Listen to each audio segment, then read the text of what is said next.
भारत के अलावा पूरे विश्व में ऐसा कोई देश नहीं है जहाँ पे जो भिक्षा मांगने आता है उसे ससम्मान हाथ जोड़कर लोग न सिर्फ दान देते हैं बल्कि उनसे आशीर्वाद भी लेते हैं। ये केवल इसी देश में हुआ है, हजारों सालों से होता आया है और किसी भी देश में ऐसा सोचा भी नहीं जा सकता, क्योंकि वहाँ पे न सिर्फ उन्हें भगा दिया जाता है, डांट कर भगा दिया जाता है, बल्कि भिक्षा मांगने वालों की जेल तक भेजने का प्रावधान है बाहर। तो हमें इस देश की आत्मा को समझना पड़ेगा। ये दान का देश है। ये इनकम टैक्स के नाम से हफ्ता वसूली करने का देश ये नहीं है। और ऐसा सिर्फ मैं नहीं कह रहा हूँ, मैंने बहुत बड़े बड़े जो फिलोसफर्स, विचारक हुए हैं, जो एक्सपर्ट्स हुए हैं इस फील्ड में, मैंने उनकी उनकी भी राय सुनी है इस विषय पे। और अधिकांश लोग इस बात से सहमत हैं कि इनकम टैक्स हो सकता है पूरी दुनिया में अलग अलग देशों में काम करता हो, लेकिन भारत में कितना प्रासंगिक है, क्या ये सही तरीका है? हमारी जो बैकड्रॉप है उसमें इनकम टैक्स क्या फिट बैठता है या नहीं, ये एक सोचने का विषय है। हो सकता है मैं गलत हूँ, मेरी और आपकी राय इसमें अलग हो सकती है। मैं केवल ये कह रहा हूँ कि ये हमें सोचना चाहिए। और मैं ये नहीं मानता हूँ कि पूरी दुनिया के बाकी जो भी बिजनेस पर्सन्स हैं, जो व्यापारी जो वर्ग है, अगर वो बहुत अल्ट्रा एम्बिशियस है और करप्ट है और उनके निगेटिव्स बहुत देखे जाते हैं, तो मैं नहीं समझता हूँ कि वही चीज़ भारत के बिजनेस पीपल पे भी लागू होती है। ये फ़र्क हमें समझना पड़ेगा। बाहर के जो बिजनेस पर्सन्स हैं वो अल्ट्रा कैपिटलिस्ट हो सकते हैं, लेकिन ज़रूरी नहीं कि आप सीधा कॉपी कर दें। उस सोच को यहाँ पे कॉपी पेस्ट मानने की कोई ज़रूरत नहीं है। भारत में अभी भी जो बिजनेस पर्सन्स हैं वो संवेदनशील लोग हैं और आज भी उनके अंदर ह्यूमिलिटी है। जितने भी टॉप बिजनेस पीपल हैं भारत में, आप चाहे तो गालियाँ दे सकते हैं, और आप ये गालियाँ नहीं देते क्योंकि आपने दूसरे देशों के परिदृश्य में आपने सुना है लोगों को गालियाँ देते, क्योंकि वहाँ पे ऐसा है। बाकी जो भी देश हैं, जो पश्चिम के खासकर जो धनाढ्य देश हैं, वहाँ पे जो अल्ट्रा कैपिटलिस्ट वर्ग है वो उसे फर्क नहीं पड़ता, क्योंकि उनकी उनके देश की आत्मा कुछ और है। वो इंडिविजुअलिस्टिक हैं। तो वहाँ पे उनको चेक में रखने के लिए लोग उनको कोशिश करते हैं ये बताने की कि इन लोगों पे चेक होना चाहिए, रेगुलेशन होना चाहिए। लेकिन वही सोच हम यहाँ ले आए, ये ज़रूरी नहीं है। ज़रूरी नहीं है कि भारत का हर कोई बिजनेस पर्सन जो भी है, जो कि अमीर है, वो सब गलत है। क्योंकि आप मैं आपको स्वतंत्रता के पूरे संग्राम की ओर भी आपको ले जाऊंगा। व्यापारी वर्ग का एक अहम रोल रहा है और भारत आज भी अर्थव्यवस्था चलाने में जो एक व्यापारी समुदाय है, ये वर्ग है, इसका अहम रोल है। इसके बिना, अर्थव्यवस्था के बिना कोई कोई देश समाज नहीं चल सकता। तो ये जो हमने एक नया आजकल एक ट्रेंड स्टार्ट किया है कि बिजनेस कम्युनिटी को गाली दो, अर्थव्यवस्था अर्थ सो जो जो व्यापारी वर्ग है इसे गालियाँ दो क्योंकि वो पैसे हैं उनके पास, ये मुझे नहीं लगता कि ये हम ठीक करते हैं। ये परसेप्शन हमें चेंज करने की आवश्यकता है। गांधी जी तक को बहुत भारत के उस समय के तत्कालीन जो भी व्यापारी वर्ग था, उन्होंने गांधी जी की काफ़ी मदद की। स्वतंत्रता संग्राम में उनका अहम योगदान है। आपके पास पैसे नहीं आएंगे तो आप कौन सा मूवमेंट आप चलाएंगे? तो किसी भी चीज़ के लिए आपको पैसे की ज़रूरत है, और जिन लोगों के पास पैसा है आप उनको गालियाँ देकर इस तरीके से आप सोचेंगे कि सोसाइटी को हम चला लें, ये नहीं हो सकता। इसलिए मैं ये कहना चाह रहा हूँ कि हमारा जो बिजनेस वर्ग है, हमारा जो व्यापारी समुदाय है, जो वर्ग है, आज भी उनके अंदर वही इस देश से निकली हुई जो संवेदनशीलताएं हैं, जो एक उनके अंदर जो एक ह्यूमैनिटी है, वो है, आज भी जीवित है। और समय समय पर उन लोगों ने दिखाया है ऐसा कि अपने बिजनेस को उन्होंने बिजनेस प्रॉफिट को स्टेक पे रख कर हमारी भारत की जो सेंटिमेंट्स हैं उसको उन्होंने प्रायोरिटी दी है। ऐसा हुआ है। आप और हम जानते हैं कि ऐसे कई बिजनेस पीपल हैं हमारे देश में, कल भी थे, आज भी हैं। हमें ये समझना पड़ेगा कि ये हम जो ये इनकम टैक्स के नाम पर जो एक हम सोचते हैं कि हम हफ्ता वसूली कर लें, ये इस देश के पृष्ठभूमि में फिट बैठता नहीं है। इनकम टैक्स इसे मैं हफ्ता वसूली कहता हूँ क्योंकि कोई भी अपनी इच्छा से देता नहीं है। और इनकम टैक्स देता कौन है? Middle class. क्योंकि जो अपर रिच जो वर्ग है वो तो उनके पास चार्टर्ड अकाउंटेंट्स है, चार्टर्ड अकाउंटेंट्स आपको ये कहते हैं कि 1+1 कितने करने हैं आपको, ये बताओ, मैं करके देता हूँ। 1+1 आपको 2 करने हैं, 11 करने हैं। वो बैलेंस शीट को समझते हैं, वो कर सकते हैं ऐसा। तो ये वो लोग अपनी तरीके से टैक्स बचाते हैं। और अगर आप ये कहेंगे कि अभी अभी मैं आपको ये कह रहा था कि व्यापारी वर्ग जो भारत का है वो बेहतर है और उनके अंदर ह्यूमैनिटी कहीं ज़्यादा है, फिर भी वो टैक्स बचाते हैं, वो इसलिए बचाते हैं क्योंकि उन्हें पात्रता नहीं दिखती। जिस बात से मैंने शुरू की थी कि मैंने कहा था कि इस देश में पात्रता है तो दान की वर्षा हो जाएगी, धन की वर्षा हो जाएगी सुयोग्य पात्र पे। तो ये उन्हें पात्रता नहीं दिखती छुपी लोगों में, इसलिए सभी लोग जिनके पास पैसा है वो पैसा बचाने की कोशिश करते हैं। अब जो लोअर इनकम क्लास के लोग हैं वो तो इनकम टैक्स देते नहीं राइटफुली, केवल मिडिल क्लास आपका इनकम टैक्स देता है। तो ये इतना भार डाल देना मिडिल क्लास पे, ये क्या हम सही कर रहे हैं, ये सोचने वाली बात है। इसलिए इन सभी समस्याओं का एक समाधान, अगर क्योंकि राजस्व तो आपको चाहिए, तो ये जो लोग ये कहते हैं कि इनकम टैक्स नहीं एक्सपेंडिचर टैक्स को एक बार चांस देना चाहिए, उनकी राय ये है कि जब इनकम टैक्स एबॉलिश होगा कि तो बाहर से जो 20,000 करोड़ से ज़्यादा जो ब्लैक मनी है वो यहाँ आएगी और इससे हमारा लाभ होगा और लोग अब छिपाएंगे नहीं। तो ये इनकम पे टैक्स लगाना ही ये बड़ा अजीब चीज़ लगता है, ये बहुत अजीब सी बात लगती है। और भारत में पहली बार किसने इनकम टैक्स लगाया? सर जेम्स विल्सन ने लगाया। और जेम्स विल्सन ने इससे लगाया क्योंकि उन्होंने ये कहा कि हम आपको यहाँ का जो व्यापारी समुदाय है उसे एक प्रोटेक्टेड एनवायरनमेंट दे रहे हैं, कंड्यूसिव एनवायरनमेंट दे रहे हैं बिजनेस के लिए, इसलिए हम टैक्स लगाएंगे। कौन सा कंड्यूसिव एनवायरनमेंट वो दे रहे थे? यहाँ से तो ड्रेन ऑफ वेल्थ हो रहा था, जिसकी दादाभाई नौरोजी ने चर्चा की है अपनी बुक में poverty and British rule in India में, ब्रिटिश हाउस ऑफ कॉमर्स में उन्होंने चर्चा की है, इनसे ड्रेन ऑफ वेल्थ हो रहा है और यहाँ के व्यापारी वर्ग को पूरी तरीके से हताश किया जा रहा है। और यहाँ से ये किसी तरीके का कोई अच्छा एनवायरनमेंट उन्होंने नहीं दिया जिसके नाम पे वो टैक्स ले रहे थे। तो पहले आप वो दमन कर रहे हैं, फिर आप कह रहे हैं कि हम अच्छा एनवायरनमेंट दे रहे हैं आपको बिजनेस के लिए, इसलिए हम टैक्स लेंगे। ये समझ से पड़े।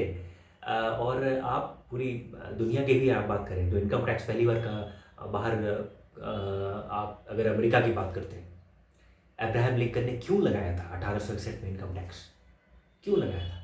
सिविल वार में उनको कैश क्रंच हुआ था, उन्हें धन की आवश्यकता थी, सिविल वार वो लोग लड़ रहे थे और मिलिट्री को एक्सपेंडिचर के लिए उनके पास धन का अभाव हुआ उन्हें, इसलिए अब्राहम लिंकन ने ये फैसला लिया कि $800 के ऊपर जिन लोगों के पास भी इनकम है उन्हें मैं 3% टैक्स लगाऊंगा। ये उनका अपना उनकी मजबूरी थी, क्या हमारे यहाँ भी सिविल वार चल रहा है और ये 10 साल के लिए था, 10 साल के बाद वहाँ पे हटा दिया गया। ये बात अलग है कि अमेरिका में वापस 1913 में ये टैक्स शायद ले आए वो लोग, लेकिन हमें अपने अनुसार देखना चाहिए कि हमें इसकी आवश्यकता है। राजस्व अगर आप कह रहे हैं कि कहाँ से आएगा पैसा, सरकारें कैसे चलाएंगी, एक बार ये प्रयोग करके देखा जाए।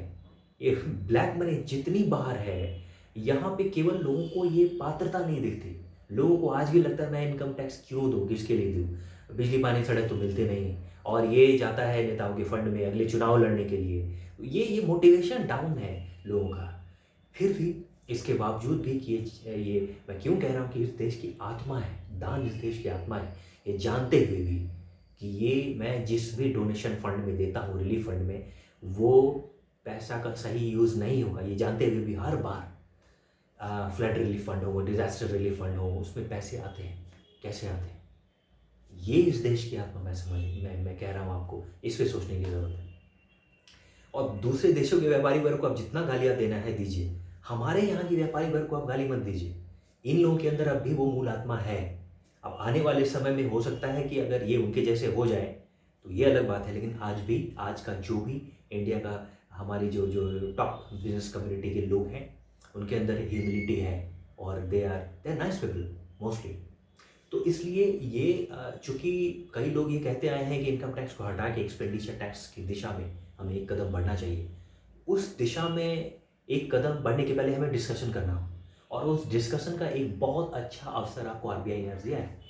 आरबीआई ने पिछले साल शायद दिसंबर में ये paper charges on payment systems नाम से एक पेपर उन्होंने जो उनका है, और 3 अक्टूबर 2022 तक अभी भी समय बचे हैं आपके पास 2-3 महीने, 3 अक्टूबर 2022 तक आप उस पेपर पे आप अपनी राय रख सकते हैं। तो उस पेपर में दरअसल है क्या, लोग इसे गलत समझ गए, लोगों ने एक अफवाह उड़ा दिया कि यूपीआई पे चार्जेस लगने वाले, नहीं, ऐसी कोई बात नहीं है। सरकार ने आज खंडन कर दिया है। आरबीआई ने अपने स्टेटमेंट में कहा है कि हमारा ऐसा कोई प्लान नहीं है कि हम यूपीआई ट्रांजैक्शंस पे चार्जेस लगाएं। और यूपीआई एक बहुत बड़ी सक्सेस स्टोरी है। पूरे विश्व में भारत का डंका बज रहा है यूपीआई की सक्सेस स्टोरी से। आप सोचिए कि आज हम चाय भी पीते हैं 10 रुपए की, तो हम यूपीआई से पे कर रहे हैं। ये एक एक एक्स्ट्राऑर्डिनरी सक्सेस है और पूरे विश्व में इसका गुणगान हो रहा है हमारी यूपीआई की सक्सेस का। अभी पिछले महीने की अगर आप बात करें यूपीआई ट्रांजैक्शंस कितने हुए, तो 10.5 लाख करोड़ के ऊपर केवल जुलाई में ट्रांजैक्शंस हुए यूपीआई के। 10,62,991.76 करोड़ केवल एक महीने जुलाई में। तो इतनी बड़ी सक्सेस स्टोरी में हम इसे टैंपर क्यों करना चाहें। इसलिए आरबीआई ने क्लियरली आज स्पष्ट रूप से आज ये कह दिया कि this has been of great convenience to public and of immense value to the productivity of the economy. इसलिए हम इस पर अभी कोई चार्ज नहीं लगाना चाह रहे। तो ये बात उठी कहाँ से? बात केवल इतनी है कि आरबीआई अपने पेपर पे आपकी फीडबैक लेना चाहती है। आरबीआई आपसे जानना चाहती है कि पेमेंट सिस्टम जितने भी हैं, उसमें केवल यूपीआई नहीं, उसमें सभी क्रेडिट डेबिट कार्ड हैं, उसमें आपके रियल टाइम आरटीजीएस हैं, उसमें आपके एनईएफटी है। सभी पेमेंट सिस्टम्स में क्या लोगों की क्या राय है चार्जेस को लेकर के। ये एक बहुत बड़ा अवसर है कि आप और हम जैसे लोग अपनी राय आरबीआई को लिख सकते हैं। इस ईमेल आईडी पे लिख सकते हैं dpssfeedback@rbi.org.in। ये लिंक डिस्क्रिप्शन में मैं फिर से इस ईमेल को रख दूंगा। तो ये एक आरबीआई ने आपको और हमें अवसर दिया है कि अगर आप ये इतने दिनों तक ये कहते आए थे इनकम टैक्स यहाँ ठीक नहीं है, एक्सपेंडिचर टैक्स को एक बार चांस देना चाहिए, तो ये एक अवसर है। अचानक से तो ये लागू नहीं हो सकता ना, इस पर डिस्कशन की ज़रूरत है। और ये जो आरबीआई का पेपर है, चार्जेस एंड पेमेंट सिस्टम्स, इस पर आप अपनी राय रखिए, आप अपनी बात आप रखिए। क्यों आपको लगता है कि बिल्कुल नहीं होना चाहिए, या आपको लगता है कि इस पर होना चाहिए अलग अलग चार्जेस? अलग अलग इसके तरीके हो सकते हैं, क्योंकि डेबिट कार्ड्स पे एमडीआर है, लेकिन यूपीआई पे एमडीआर चार्जेस नहीं है आरबीआई की। और आरबीआई ने क्लियरली कह दिया है कि नहीं है, ज़ीरो फी एक बहुत बड़ी वजह है। ज़ीरो फी की वजह से यूपीआई इतनी बड़ी सक्सेस स्टोरी हुई है। तो ये केवल आपकी राय जानना चाहती है आरबीआई इस पे। यूपीआई पे भी कोई अभी चार्जेस नहीं लग रहा है, केवल आपका फीडबैक ये आरबीआई आपसे जानना चाहती है। क्योंकि मेरी और आपकी राय इस पे अलग हो सकती है, हम लोग डिस्कशन कर सकते हैं, तभी तो कोई इस पे कोई डिसीजन लिया जा सकेगा। मैं ये कह सकता हूँ कि यार, आप चाय कॉफ़ी जो पीते हो आप सड़क पे ढाबे पे 5-10 रुपए की, उस पर आप चार्जेस मत लगाओ। लेकिन अगर कोई सिगरेट खरीदता है, कोई तंबाकू खरीदता है, उस पर चार्ज लगाओ। ये मेरी राय हो सकती है, ये मेरा तरीका है देखने का कि किस चीज़ पे चार्ज लगाना चाहिए, किस चीज़ पे चार्ज नहीं लगाना चाहिए। ये मैं इस तरह से सोच सकता हूँ। कोई हेल्थ की अगर कोई मेडिसिन है, उस पर चार्ज नहीं होनी चाहिए, लेकिन जैसा मैंने कहा कि तंबाकू सिगरेट इन सब चीज़ों पे चार्ज आप लगा सकते हो। आप इससे डिसएग्री कर सकते हो, आप ये बोल सकते हैं कि नहीं नहीं, सिगरेट पे भी चार्जेस नहीं होने चाहिए। तो इस तरह से हमारे और आपके बीच मतभेद हो सकते हैं, डिफरेंसेस ऑफ ओपिनियन हो सकते हैं, लेकिन वो आपको बताना पड़ेगा आरबीआई को। इसलिए इस अवसर को जाने मत दीजिए और 3 अक्टूबर 2022 के पहले आरबीआई की इस पेपर पे आप अपनी जरूर फीडबैक आप लिखिए। क्योंकि ये समस्या ये कि कई लोगों को पता नहीं है ये चीज़ कि ये आरबीआई का एक पेपर है, आरबीआई फीडबैक सोलिसिट कर रही है और 3 अक्टूबर तक आप अपनी राय रख सकते हैं। कई लोगों को ये पता नहीं, इसलिए हमें इस बात को पहुंचाना पड़ेगा कई लोगों तक कि RBI wants to know your feedback और ओनली दिस। अभी कोई चार्जेस नहीं लग रहे हैं, केवल आपकी फीडबैक जानना चाहती है आरबीआई। ये एक बहुत बड़ा अवसर है हमारे और आपके लिए कि हम में से कई लोग ये सोचते आए हैं कि लॉन्ग टर्म में इनकम टैक्स, चूँकि ये हमारा सिस्टम है ही नहीं, ये फिर जो कर लगाया हुआ है उनके हिसाब से, तो वो इतने सालों तक चला ठीक है। लेकिन अगर हम में से कई लोग ये सोचते हैं कि इस देश के जो जो जो कल्चरल बैकड्रॉप, जो सोसाइटल बैकड्रॉप है, उसमें ये फिट नहीं बैठता, हमें शायद एक मौका एक्सपेंडिचर टैक्स को देना चाहिए। और उसके लिए अलग अलग तरीके से प्रावधान हम कर सकते हैं एक्सपेंडिचर में। जैसा मैंने अभी आपको एक उदाहरण दिया कि अगर मेरी बात आप कहें तो मैं सिगरेट तंबाकू जैसे एक्सपेंडिचर पे लगाऊंगा चार्ज, लेकिन मैं चाय कॉफ़ी पे नहीं लगाऊंगा, मैं हरी सब्जी खरीदने पे चार्ज नहीं लगाऊंगा। ये मेरी सोच हो सकती है। इसलिए आप ज़रूर इस आरबीआई के पेपर पे अपनी फीडबैक दीजिए और ये आने वाले समय में ये उस दिशा को की तरफ हमें ले जा सकता है जब हम इस पे एक बार सोच सकें क्या इनकम टैक्स को एबॉलिश किया जा सकता है और एक बार एक्सपेंडिचर टैक्स को मौका दिया जा सकता है। बहरहाल ये र्यूमर है, कोई यूपीआई भी चार्जेस नहीं लगने वाला है। केवल आरबीआई आपसे आपका फीडबैक जानना चाहती है 3 अक्टूबर तक। जरूर अपनी राय आरबीआई को बताइए।